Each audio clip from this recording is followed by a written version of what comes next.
Cinema আরম্ভ হয়ে গেল। রাস্তার সামনে যখন প্রেমে হাবুডুবু খাচ্ছিল, তখন আমার বুকের ভিতর ধূমধাম শুরু হয়ে গেল।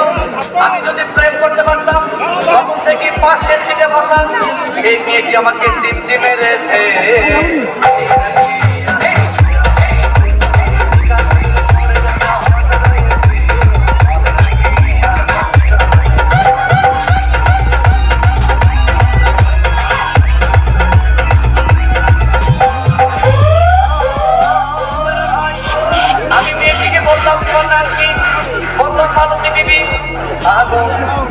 মালতী বিবি বলে সেই মেয়েটি একটা পগলা হাসি দিয়েছে।